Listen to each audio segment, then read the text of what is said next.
কথা শুনে ওঠে আর বসে, এই কথাটা আমার না বন্ধুরা, আমাদেরই মাঝে কিছু মানুষ আছে তারাই এই কথাটা বলে থাকে কিছু কিছু মানুষকে।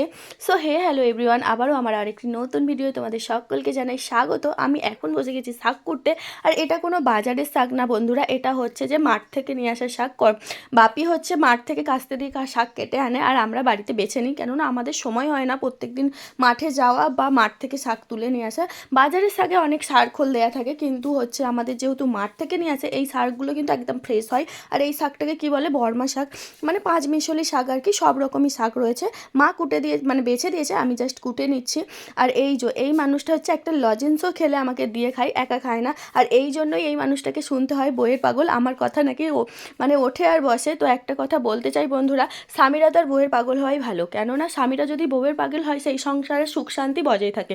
অন্য কোনো প্রক্রিয়ার সাথে জড়ানোর থেকে মনে হয় বউয়ের পাগল হয়ে থাকাটা অনেক অনেক বেটার। তো আমি দেখতেই পাচ্ছ আলুটা ভেজে নিলাম বন্ধুরা। আলুটা ভেজে নেওয়ার সময় কিন্তু আমি নুন দিয়েছি, কিন্তু হলুদ দিইনি। হলুদ দিলে আবার কড়ার মধ্যে জড়ায়, তো সেই জন্য শুধু নুন দিয়ে আলুগুলো ভালো মতো ভেজে নিলাম। ভেজে নিয়ে তাতেই দিয়ে দিলাম পেঁয়াজ। আর তোমরা সচরাচর যারা আমার ভিডিও দেখে থাকো তারা জানো যে আমাদের প্রত্যেক দিনই মাছ রান্না হয়, বেশিরভাগ সময় কই মাছটা রান্না হয়। আর নয়তো বা কোনো হচ্ছে যে রুই মাছ, বাটা মাছ, এই সমস্ত কোনো হচ্ছে ভেড়ির মাছ খুব একটা আমাদের খাওয়া হয় না।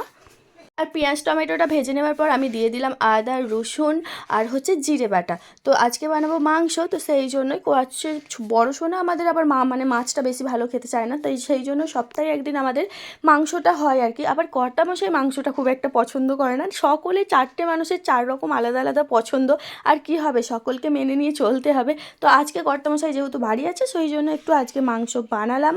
তো এই মাংসটা হয়েই এসছে, আর এদিকে আমি বসিয়ে দিলাম হচ্ছে যে তোমার শাক ভাজা। লাল লাল করে পেঁয়াজটা ভেজে নিয়ে বসিয়ে দিলাম শাক ভাজা। আর কড়াটা এতটাই ছোট, শাকটা নাড়তে গিয়ে আমার কড়া থেকে শাকগুলো পড়ে যাচ্ছিলো। আসলে এই কড়াটা হচ্ছে ওই ম্যাগি ডিম ভাজা এই জন্যই কেনা হয়েছিল, ছোট্ট কড়া। আর এদিকে মাংসটা প্রায় আমার হয়েই এসছে, দেখতেই পাচ্ছ। হালকা করে একটু পাতা ছড়িয়ে দেবো, পাতা ছড়িয়ে নামিয়ে নেবো দুটো চারটে আলু ঘেঁটে দিয়ে। তো এদিকে আবার শাক ভাজাটা আমার কমপ্লিট হয়ে এসছে। এতে একটু দুটো চারটে চিনির দানা দিয়ে দিয়েছি, চিনির দানা দিয়ে দিলে একটু মিষ্টি মিষ্টি লাগে। যেহেতু বর্মা শাকটা দেওয়া আছে, মাটির শাক, তো একটু হালকা তিতসে ভাব লাগতে পারে, কিন্তু চিনিটা দিলে একদম ফ্রেশ, খুব সুন্দর টেস্টিটা আসবে। আর এদিকে কর্তামশাই যেহেতু বাড়িতে আছে, আমার এক্সট্রা কাজ অনেক কিছু বেড়ে যায়। তো সেই জন্যই এই তাড়াহুড়ো করে বাসনগুলো মাজছিলাম। উনি বাড়িতে আছে বলে পুকুরের পাড়ে হচ্ছে যে কুমড়ো গাছ দেওয়া আছে, কুমড়ো গাছগুলো বেশ বড় বড় হয়ে গেছে, কিন্তু ভাড়া করা নেই। এই যে ভাড়াটা দেখতে পাচ্ছ না, এই ভাড়াটাও বাঁধার সময় কর্তামশাই আমাকে সাথে করে নিয়ে গিয়ে ভাড়াটা বেঁধেছে। উনি যে কোনো কাজ করবেন আমাকে সাথে করে নিয়ে গিয়ে করবে, তুমি বলে বলে দাও আমি করে দিচ্ছি, এরকমই তো একটা ব্যাপার। তারপরে বিকেলবেলায় এই যে ঘুম থেকে উঠলাম, আমি ঘুম থেকে তো উঠতে ইচ্ছা হচ্ছে না, কিন্তু হচ্ছে যে ইউটিউবে লাইভে যাব, তো সেই জন্য ঘুম থাকার সত্ত্বেও আমাকে উঠে পড়তে হলো টাইম বাই টাইম।